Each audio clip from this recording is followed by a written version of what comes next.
I would say my current partner gets upset when I call on my kids' father for help with certain things. For just like the kids, though? No. Oh.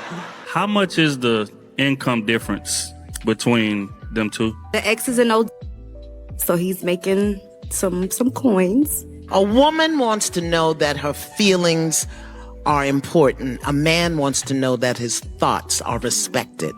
So, if you respect this man, set up an agreement with the children's father that every 1st and 15th he sends you X amount of dollars, and what you don't get out of that, then you and your partner figure out how to make it happen. Don't disrespect him. That's very disrespectful. She said I agreed to be with him. I didn't agree to be broke.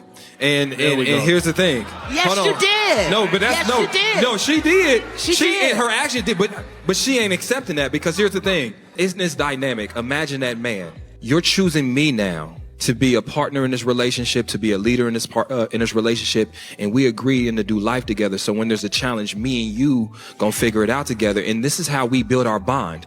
You are taking our ability to build our bond away, because what you do is you look for an escape route in another man.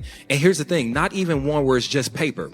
If it was just for the kids, like you said, 1st and 15th, you call that man and ask him for money. And let me tell you what, when you were in a relationship with that man that was financially secure, that was part of y'all dynamic. When you were in that relationship, you used to ask him for money for this and this and this and this. And in that, there's this emotional exchange that happens between these relationships. And right now, you get to still do that. First of all, do you think that man will provide for his kids if you didn't talk to him 3 times a week? Yes.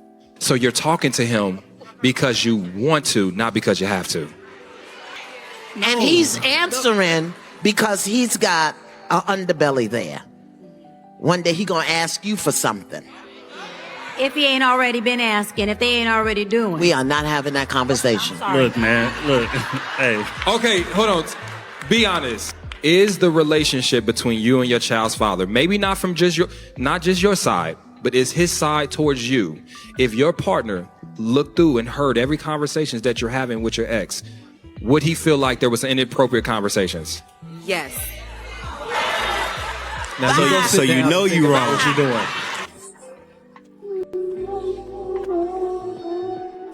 I made the extremely tough decision to leave my husband last year after being with him for 21 years. We were married for 8 years.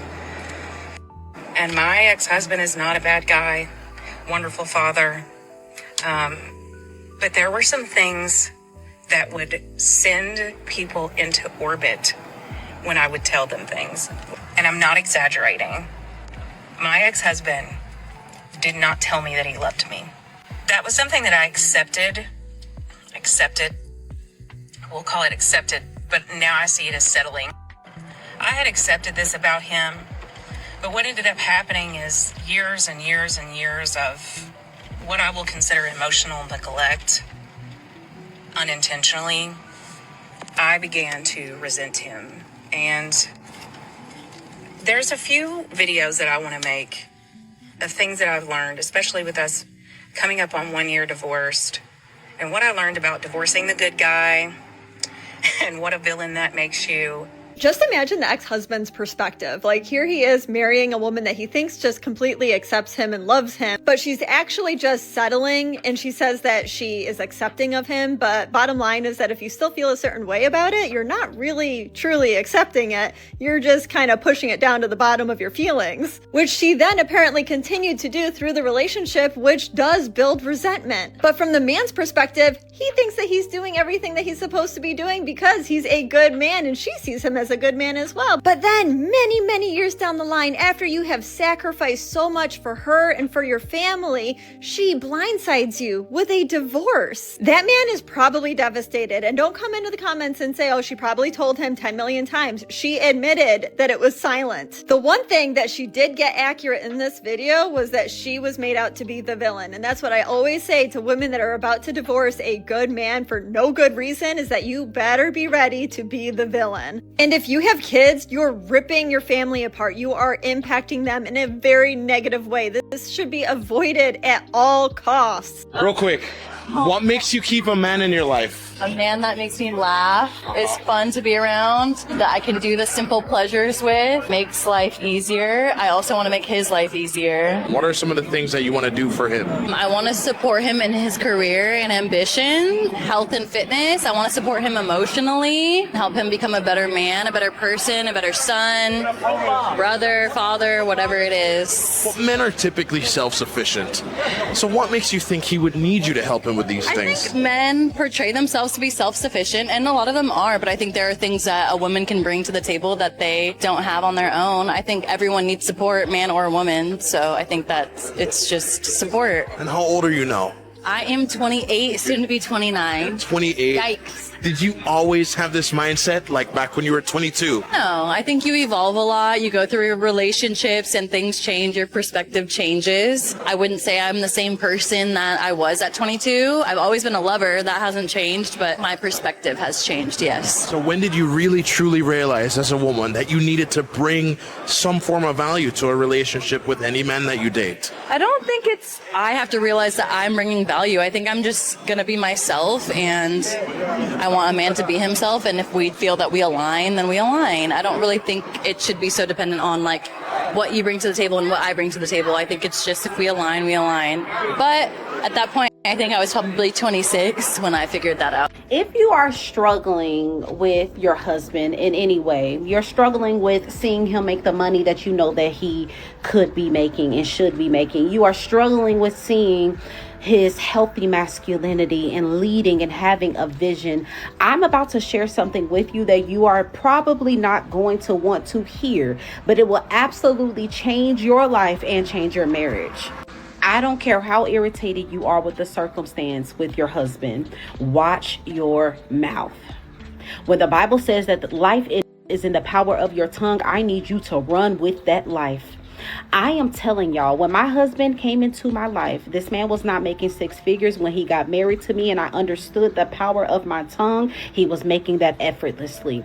That's just one of the examples. When it comes to leadership, when it comes to building a vision, when it comes to seeing what you want to see out of your husband, there is a way that you can speak to the seed that is already within. Let me be very clear. I am talking to women that did not choose. Y'all know. You know, you chose a decent man, okay? We're not talking about trying to make a frog into a king. We're talking about someone that is decent, that loves the Lord, that has a seed already within him, and you can see where God is trying to take him. You water that with your words. And until you grow up and understand that marriage is a grown woman's game. It's not no little girl pit pat. Oh, you ain't what I thought you was going to be. It's not one of them. Once you understand you are a grown woman, step into your position, daughter of God, you will see your husband be exactly who God intended him to be. You know, just listening to that last clip there, I think what men are having a problem with is, you know, trying to figure out if modern women and when modern women are going to keep up their end of the bargain. Like, when are you going to do your job and just stop complaining about it? When are you going to go ahead and do what you're supposed to be doing? What you know you're supposed to be doing, and stop complaining about it. I have to get up and go to work every morning from sun up to sundown. Why are you still complaining about it? I don't ever ask you to come up here and do my work. I don't ever ask, oh, well, you get to go to lunch with the boys. Okay, then. Let's find it. I mean, if you have friends around, hey, can you keep the kids for a couple hours? I'm going to go out to lunch. But no, I'm not even going out to lunch with the boys or to work with the boys. I'm actually at work. I go to lunch with my coworkers, but that's a function of me being at work. So yeah, I'm going, that's who you call my boys, then yeah, I guess, but I'm at work working. Like, that's what we're all doing. And we decided to take a break together. So I don't get it. It's not like anybody's trying to oppress you and trying to do you wrong. Just do your freaking job, man. You know the kind of man that always gets cheated on? I'm gonna tell you the kind of man that gets cheated on. The men that gets cheated on is the men who actually are the providers and the protectors of the family. The men who get up every single day and work 70, 80, 90 hours a week just to provide for his ditzy brain wife that's at home. The one who actually makes sure that there's a roof over your head and your children's head and food in your stomach and your kids' stomach. And probably they're not even the fathers too, and they still make sure that your kids are okay, even though, you know. The ones who actually are providers, the ones who always put themselves last and then put their family first. The ones who don't get nothing for Father's Day or their birthday. The ones who don't even get text messages to see if they're okay. The ones who don't even go to the doctor's office, don't even know what a dentist look like. You know, those kind of men who always just make sure that every single day they just provide, and that is their life, making sure that your life is better. And then you know what his ditzy brain wife does? Cheats on him because she's bored. Because she can't go read a new book or pick up a new hobby. She has to cheat.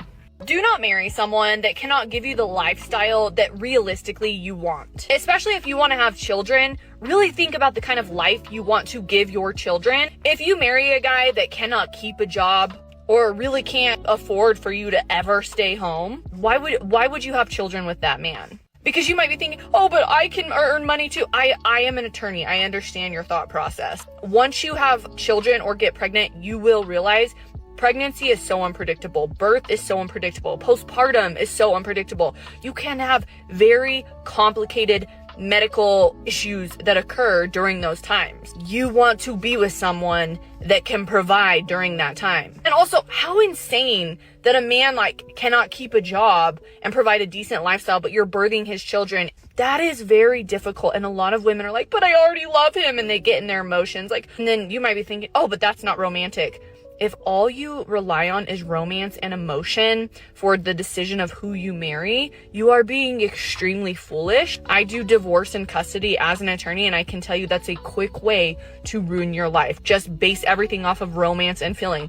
Use logic, use wisdom. Be honest about the kind of life you think your future children deserve and the lifestyle that you actually want. I'm not saying only marry for lifestyle, also marry for values, someone that you enjoy, but you have to consider lifestyle. The problem is that they want the guy to provide a lifestyle that they see on the internet. So the guy is able to pay for the birth, they're able to take care of the kids, but the women, they want more. They want more and more and more. Why? Because they go on social media and they see other women getting that. Making $100,000 a year is a good thing. You're able to take care of a lot with that, but they don't want that. They want 500,000, 1 million, 3 million, 10 million. They think that they should get everything that they see other people getting on social media. Because you didn't tell me you had 4 kids. Okay, and I was supposed to tell you that? I was supposed to tell you that right then when I just met you 2 days ago? Yeah, you were supposed to tell me that. How you gonna lie? I never lied, I just haven't told you yet. I have 4 kids, okay, so what's the problem? You got 4 kids, that's 4 other mouths to feed. What's yours? And so what? So are you not capable of taking care of them? Yeah, I'm capable of taking care of them, but I don't want to. It's my choice. So why did you feel like you needed to bring me to a date? You said that you would like the type of person that I am, so if that's the case, why is it that you don't want to go date me furthermore now? I do like you. Like you cool, you fine. But you got 4 kids. Okay, and? Was you ever married? No, I was not. I got 3 baby daddies. Okay, so, damn, you got 3 baby daddies? See, I know. No. Baby girl, I ain't got no problem. Listen, I like you. You cool. Man, listen, one baby daddy. It's not even cool at this point. One baby daddy what? I don't have 1 baby, I have 3. Okay, 1 kid. Okay, maybe you made a mistake. 2. You pushing it. 3?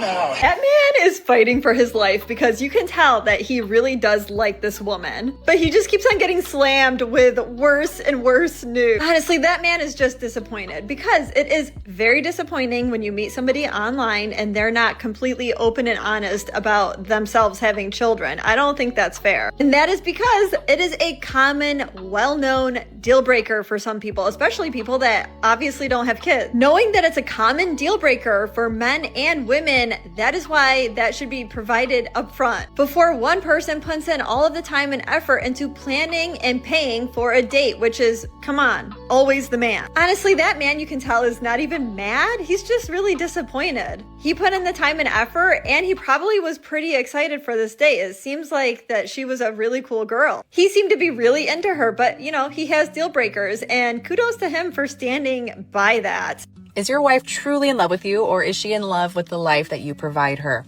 She is not waking up every day excited for you, is she? No butterflies, no fire in her eyes when you walk through the door, right? She is in love with the life that you have built for her and terrified of watching it disappear. Most wives in long-term marriages, they are not staying because their hearts still race when you come home and walk through the door. They stay because she is protecting what she has. They stay because of the kids. They stay because of social conventions. What will people say? How will it look? She's not choosing you every morning like it's a brand new romance, right? She's choosing this. The paid off house that finally feels like home, the kids thriving in the best schools, the health insurance and the solid retirement accounts, and those annual family vacations that everybody envies. And most of all, listen closely. She is choosing not to lose half of everything and start over from zero. That is not passionate love. That is asset protection. And most long-term marriages are not fueled by love or desired anymore. That is, they are kept running on habit and convenience like a well-oiled machine that nobody dares to turn off. She runs the house like a CEO, calendar locked in, everything picture perfect from the outside, but she has not looked at you with real hunger in her eyes in years, maybe even decades. You guys are elite co-managers at best. Finances are locked down, household running smooth, sure. Family schedule executed like clockwork, thanks to her, okay. But the bedroom is a duty at best, silent at worst, and date nights maybe still happen, polite dinners, safe small talk over some wine, but not the kind where you can't keep your hands off of each other and end up against the wall in whatever room that you stumble into. Everyone admires your stable, successful life from the outside, while the passion quietly is starved to every single day. And here's the brutal reality. She fears losing the lifestyle. You fear the divorce, the sky-high attorney fees, the child support, the alimony, the bloody war over literally every single asset. So neither one of you makes a move. You won't leave. She won't leave. You kiss goodnight, smile for family photos, keep the routine spinning, acting like everything is peachy keen. But what's really holding this marriage together is not love. It is fear. Fear, cold, paralyzing fear is the only glue keeping you guys together. She's still an incredible wife on paper. Sure. Organized, supportive, amazing mom, perfect hostess. Okay.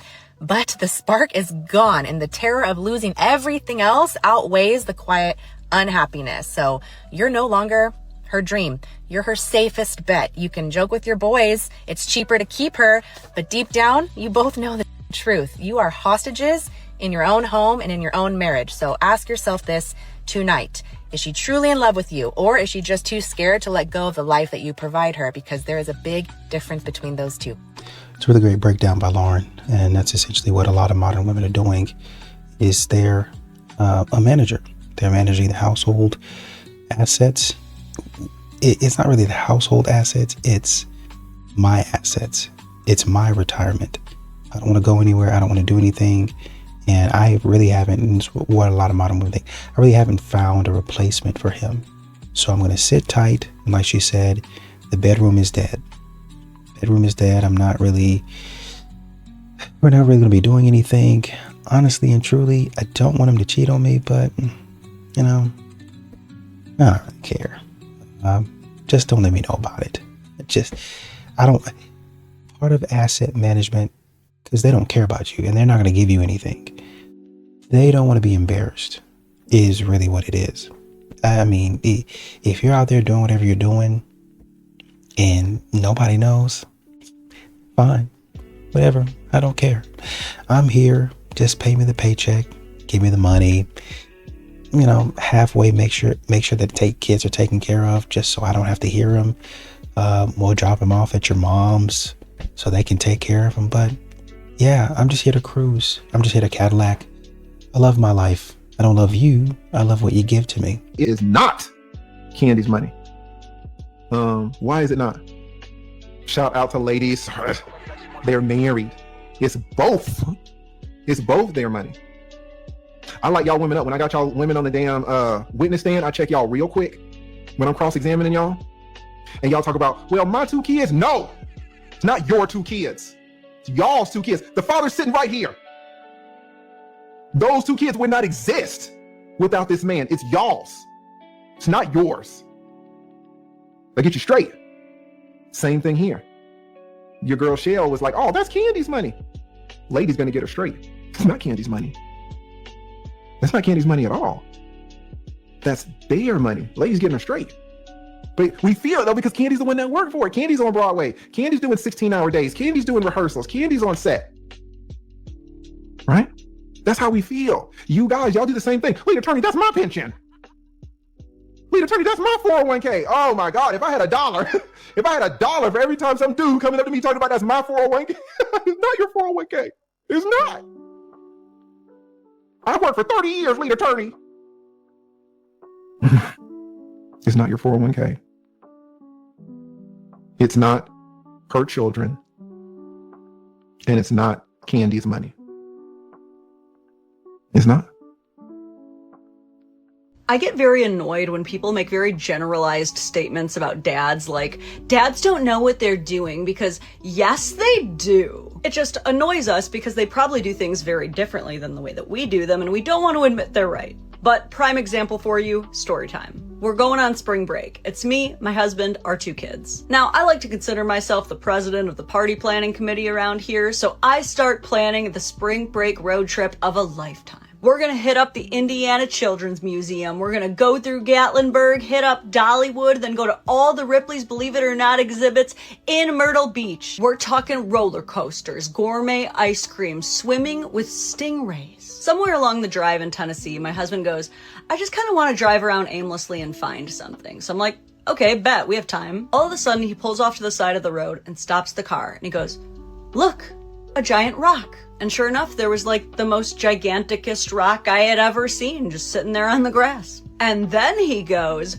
should we climb it? And the kids are like, yeah! And I'm like, oh, I don't know, it's a really big rock. What if the kids get hurt? And the kids are like, boo, mom, boo, and then start climbing the rock like little geckos. Here they are on said rock. Y'all, we went underground cave kayaking, went to an entire theme park, met a mermaid that looked a lot like Emily King. And if you ask my kids to this day, their favorite part of the spring break road trip, it is the big rock. Dads know what they're doing. Okay, so since this is happening, what are we going to tell the kids? What do you mean what are we going to tell the kids? We're going to tell the kids the truth. We can't tell them the truth. I'm not lying to our children about what you did. I mean, I'm not lying to them, period, but I'm definitely not lying to them about what you did. They need to know the truth. Okay, well, you're gonna, like, ruin their innocence if you tell them. I'm not going to ruin their innocence. I mean, that's something that you should have considered and thought about. One of the million things you should have considered when you cheated on me.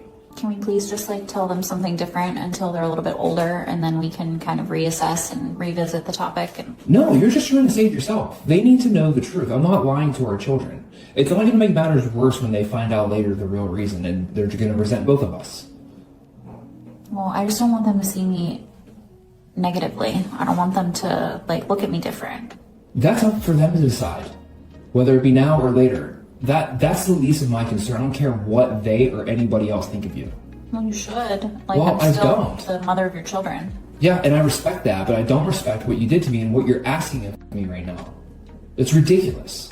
I broke up with my boyfriend, someone I love, someone I had known for over 10 years, because he didn't stand up to misogynistic young men when he was given the opportunity. When I first heard this video, I was like, oh, okay, so you got random people like catcalling you or just being rude to you and he didn't stand up for you. That's a perfectly reasonable reason to break up with. But then she gave the entire story. 2 boys, probably 13 or 14 years old, and they were saying things like, Trump is the best, what has he ever done? He has more followers online, I don't get why no one would like him. And I was seething because my 6'4", handsome, white privileged boyfriend wasn't saying anything. And so finally I stop, I turn around and I get right in their face, and I said, he's a white in the face. Boyfriend, still just standing there. Once the boys get their bearings, they say something like, Trump is my daddy, Trump is your daddy. And I was furious. I had a full-blown crash out. I took my full morning latte and I smashed it on the ground. My God. It's not like you said anything that was incorrect, but how are you gonna let 2 9th graders rage bait you that? These kids are obviously watching libtard get owned videos online, confirmed everything they believed in with that meltdown you just had. They're little kids, they're Morons, you can convince this wall quicker to become a liberal. Sadly, the reason why these kids are so red-pilled is because of content creators like Steven Crowder or Charlie Kirk. Genuinely, it's such a bad problem. I think the only way for kids to stop getting into this red pill crack pipe for their parents to educate them while they're super. And is, what are your goals? What are we building together? Because if we're not building together, then what are we doing? I understand. Listen, right? and I'm with you on that. But what I'm saying is, if I have a consistent paying job, let's build. Maybe I don't want to build a business. I want to build a life. I want to build a family. I want to build a home. And maybe you are the entrepreneurial spirit. Maybe when your play don't go good, I still got this consistent paying job that I can we can fall back on. So I may not have that entrepreneurial spirit. Doesn't mean that I'm just a lackluster of a man, but I'm consistent. I show up for you every day. I get up every morning to go provide for you. And you saying that that's not good enough is, whoo, boy, that's tough right now. That ugly money.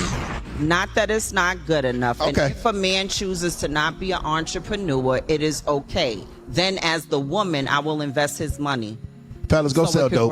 Drop a bomb, I'm triggered. You ain't finna invest my goddamn money because I don't want to own a business. I bet I want to work and make my little 50, 60,000. That don't mean you get to take my paycheck and invest it in what the you want to invest in. That means I don't have an entrepreneurial spirit. I just want to take care of the bills, have a happy household, take care of my responsibility. I don't want to do all that extra shit.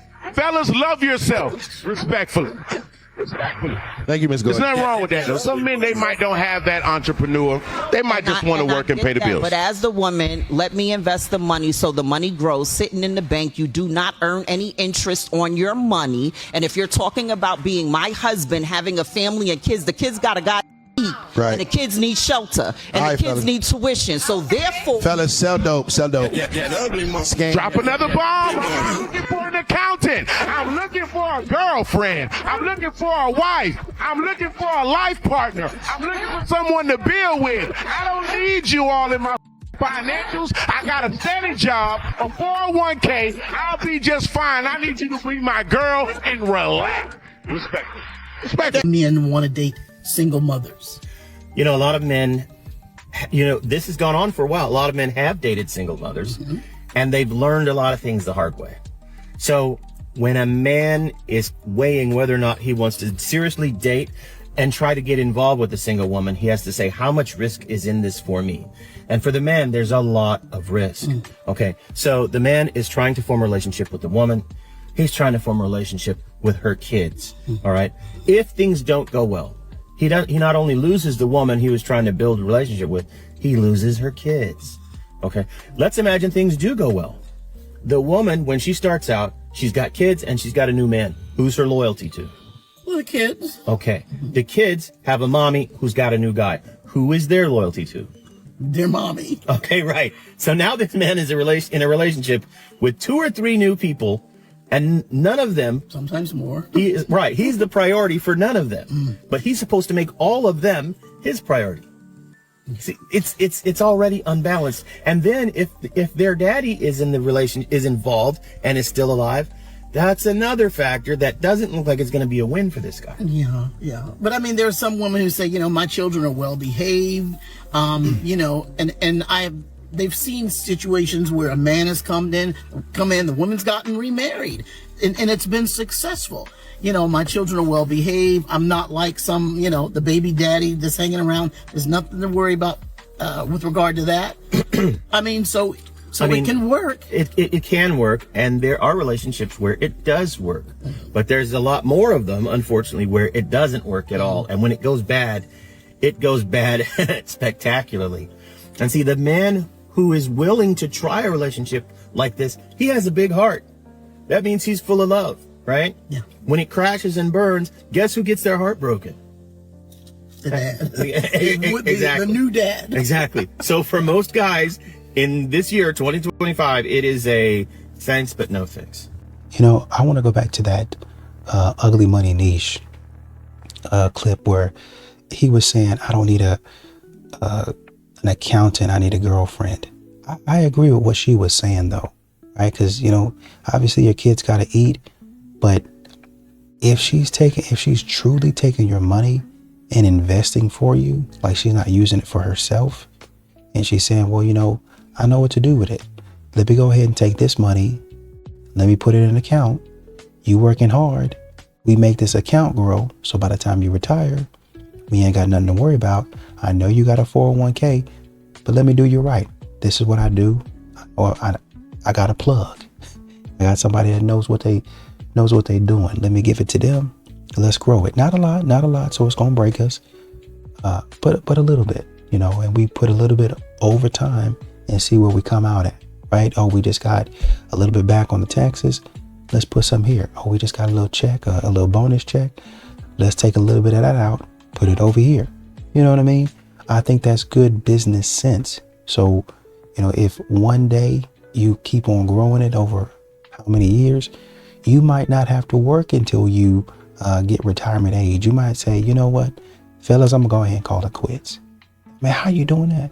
Man, my lady, she invested in this fund like 20, 30 years ago. And we just been, you know, any extra money we put to the side. And here we are today. Oh man, all right then, enjoy your retirement, old timer. All right, man. You know, so I think that's actually a smart play there. You and this body, girl, I'm sorry, I can't. That waist, you don't like to sit, huh? No, I like to show my body, baby. I paid for it. I can't sit down, baby.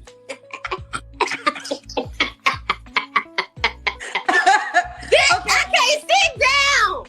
How much money did you pay? Yeah, okay, look. I fuck with Dr. Trish because he fine as I want to fuck him. So, like, I ain't pay that much. You know, he got me a little discount or whatever. Hey, I'm looking for me, like, I want me a corporate. Like, you gotta be, like, really cute. You gotta make over $250,000. You gotta be African American or white. I don't with Africans. And you gotta be family oriented. You can't have no kids, no baby mamas. You have 2 kids. Okay, that's enough. Do you want to have more kids? I will have more kids if he make a certain amount. How much money does he have to make in order for you to have this baby? Over $250,000 a year. You don't have to answer, but I'm gonna ask. When's the last time you was intimate with someone? Last year. You haven't had in a year? Yeah. Okay. 3 flaws you have to work on. You don't believe me, do you? Are you lying? Have you had this year? If I didn't come, it wasn't. So, anyways, no. And when was the last time you tried to escalate with that person? Last week, but it don't count. Did his enter your body? It did, but it should not have. Well, you allowed it to enter your body a few times from what you're telling us. I am looking for a husband now. That's why I keep hitting you up, girl. I want me a man. I'm tired of being in the streets, Kendra. You looking for a husband, honey? You want a husband? You want a husband? I do. Okay. We're gonna solve that problem. I almost got human trafficked on your show. You almost got human traffic? How did you get human traffic on my show? Yeah, I met some. This is a very big allegation. So don't say something like that. It ain't got nothing to do with you. Yo, and then he sent me. I was like, okay, well, you gotta send me 25% of what I wanted up front. 25% of what? He was sending you money to visit him? Yeah. So I wanted to. He sent that, and he bought my flight. What it sounds more like, because you're saying he sent you money that you wanted up front, it sounds like you were agreeing to be part of an escort service. That sounds more like what you just told us. Number 1 is that you need to be making at least $130K a year. And you need to have at least 2 side hustles. If you cannot make $130K or more, then you are out of my league. How do you expect to give me money for my kids if you only make $50K a year? You have to have at least 3 cars under your name. Your second car has to have 8 seats because I have 3 kids. Oh, I want them to be comfortable whenever we go with you on a trip or something. You want me to come with you? I'm gonna bring my kids, and you need to have enough space for my kids. So that's why I require you to have an SUV and a vehicle of your own if you're gonna be dating me. Another requirement is that you have to have a property under your name, and you have to be looking into getting your second property. You have to get a home that has 6 rooms because each of my kids have to be in their own room. I really wish I wasn't the first one to say this, but this is delusional. This is exactly what men are talking about when they want to know what a woman brings to the table. Because what does this woman bring except for financial burden? But not only that, but it is very clear that she will be an emotional burden because she is labeling these things as expectations. She expects all of them. They are requirements. Because even if she met a man and got into a relationship with someone that was willing to give her all of these things, which we all know she won't, he would not be appreciated. He would have to continue to do these things over and over and over again. And then once he finally broke, guess who's taking half of his stuff? This is why in today's day and age, no man is going to settle for this.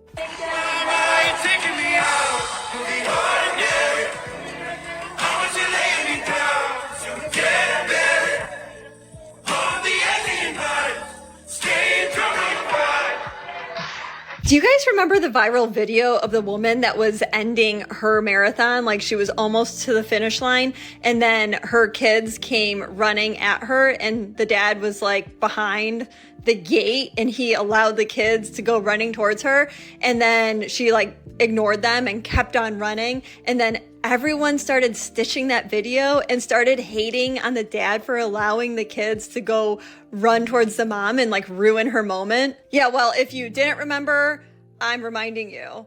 There is a clear double standard here. All in all, I think that it is the sweetest thing to watch this video of this child running towards his dad. But then it also makes me think, what is it that doesn't allow us to feel that same way when the kids are running towards the mom? I think it's sweet. And I just think looking back that that dad shouldn't have received so much hate. It's been 30 minutes. I tried to call him. I tried to text him. I haven't gotten an answer. So I don't really know what to do. Hey. What are you guys doing? Yeah, we're at the playground right now. Why, what's up? So I got stood up. Jeez. And he kind of said something that really kind of just me up. And I really just kind of want my kids. If maybe you would bring the kids to come and I can just do it with them instead. Let me call Mom and let her know what's going on, because I think they'd enjoy kayaking, but last time you asked them, we'll let them know, so. Okay, just let me know. Alrighty. Alright, thanks. I'll let you know what's going on. Alright, thank you. Yep. Alright, bye. I have to say that her ex-husband is pretty calm, cool, and collected over this call. Because the reality is that she just called her ex-husband because she was rejected. Her solution to that was to reach out to him and emotionally dump and then ask for her kids. I don't think that's okay, and here's my reasoning. It's very similar to the friend zone. The woman gets to emotionally dump, ask for that emotional support. She gets the attention, she gets the niceness, but what does the man get? Does the man get any of his needs or wants or desires of the relationship from her? Nope, and that is what's unfair. Just because you share kids does not mean that you need to emotionally support your ex. But I think that a lot of guys fall into this. And I guess in the early stages, it's somewhat natural that you're trying to figure out the boundaries. That's fine. But women cannot expect men to do this for years because he needs to fill that space with somebody else. He should be putting the efforts towards somebody else. He is not just going to sit in some twisted version of the ex friend zone. It's been 30 minutes. I tried to call him. I tried to text him. I haven't gotten an answer. So I don't really know what to do. Hey. What are you guys doing? Yeah, we're at the playground right now. Why, what's up? So I got stood up. Jeez. And he kind of said something that really kind of just me up. And I really just kind of want my kids.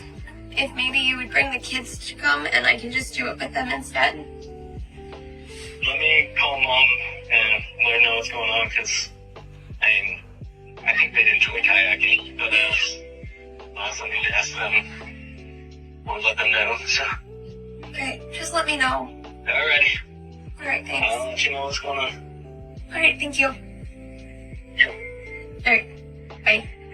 I have to say say that her ex-husband is pretty calm, cool, and collected over this call. Because the reality is that she just called her ex-husband because she was rejected. Her solution to that was to reach out to him and emotionally dump and then ask for her kids. I don't think that's okay, and here's my reasoning. It's very similar to the friend zone. The woman gets to emotionally dump, ask for that emotional support. She gets the attention, she gets the niceness, but what does the man get? Does the man get any of his needs or wants or desires of the relationship from her? Nope, and that is what's unfair. Just because you share kids does not mean that you need to emotionally support your ex. But I think that a lot of guys fall into this. And I guess in the early stages, it's somewhat natural that you're trying to figure out the boundaries. That's fine. But women cannot expect men to do this for years because he needs to fill that space with somebody else. He should be putting the efforts towards somebody else. He is not just going to sit in some twisted version of the ex friend zone.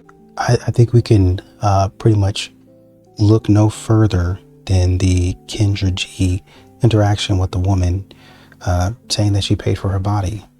Well, how much did you pay for your body? Well, you know, I messed with the guy and so I got it for the low. Yeah, but how much did you pay for your body? You're not going to tell us that. The discount was basically you doing a little something strange for a piece of change.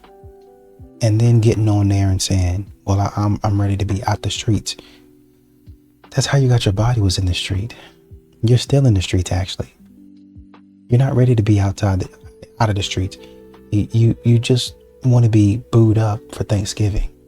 You just want to have somebody for Christmas. Somebody rich. Somebody that's making $250K. And you see she uses children as a bargaining chip. They make $250K. I'll have a child, because I know men like that. I understand they want to have children. So, you know, if that's what they want, I'll give them a child. You know, I have no problem with that. But, you know, that child is essentially going to cost you $250,000. And really, honestly and truly, you need to be making $250,000 off rip. And that $250K is for me. I'm going to need an extra at least $50 to $60K for the child. Because, you know, I'm going to need to hire a nanny. I'm going to need to hire a chef. I'm going to need to DoorDash groceries back and forth because I'm not going shopping because I have a child. Never mind, I'm not breastfeeding. I'm not really doing anything that's laborious or hard on my body. I'm just sitting here. Well, you know, what about if she's out there and she just gave birth? You can give that woman a year. Let's give her 2 years to recover. Then what? You've recovered. Your body is where it was. Then what? Modern women are dead set on milking the system for as long as they can.